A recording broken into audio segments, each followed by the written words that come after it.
The disciples and the students of the Baal Shem Tov, who were they, and how and where were they able to spread Hasidism and keep the movement alive and going?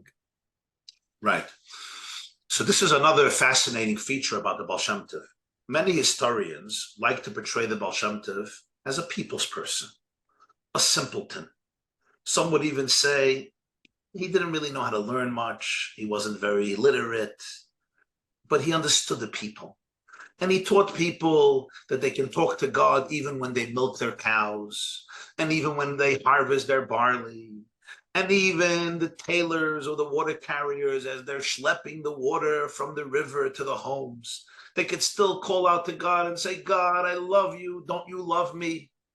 And in that sense, he attracted the masses who needed somebody to love them and give them some validation and compliments.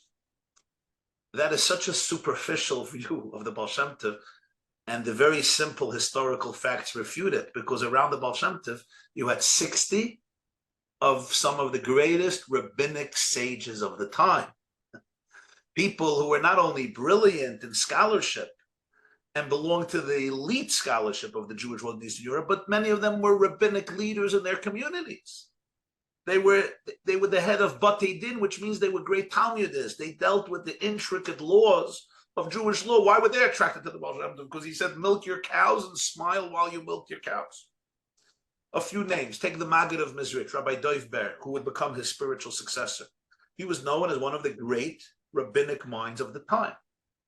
Rabbi Yaakov Yosef HaKohen was the Rav of a huge community in Polno, in Ukraine. His book told us Yaakov Yosef is one of the first earliest Hasidic works. He was a genius. You had a man like Rabbi Chaim Rappaport. Rabbi Chaim Rappaport was the Av Bezdin of Lvov, Lemberg, one of the great, great Jewish communities of the time. He was the Av Bezdin. He was the rabbinic leader of the time. If you go through, the Baal Shem Tov had 60 sages. This was his, so to speak, intimate group of great minds. They called them the Chavraya Kadisha, who sat and learned. The Baal Shem Tov used to give a daily class in Gemara, Rashi, Tosfos, Rishonim, which means serious Talmudic ideas, to these great, great minds. And then you look at the students of his students, who they were. Take a person like Rebbe Yitzchak Barditchev. People look at Yitzchak Barditchev, one of the greatest leaders in the Hasidic movement, early Hasidic movement. As you know, he was a nice storyteller and he loved Jews. Yitzchak Barditchev was the rabbinic leader of 3 huge Jewish communities. They couldn't, Lubavitcher was a big community. You couldn't have a rabbi who's just warm and a nice person. These are people who were fluent in learning. Take Rabbi Schneerson of Liadi. Rabbi Schneerson of Liadi is probably one of the greatest minds in halacha and Jewish law and Jewish history. The Rebbe Gon, who's the undisputed genius in Talmud, said the Rambam knew how to learn, and the Alter Rebbe, Rabbi Schneerson Liadi, knew how to learn. You could see it from his Shulchan Aruch Harav and his Kuntus Achron. All of these people were transfixed and transformed by the Baal Shem Tov, because the Baal Shem Tov really taught more than anything else. He revolutionized the landscape of Jewish thought by presenting a sophisticated and very profound interpretation and depth into literally every aspect of Jewish thought, Jewish practice, and Jewish law. And it's these students who went back to their communities and literally changed them. They changed them because they were changed. And each of them raised new students. And something else happened.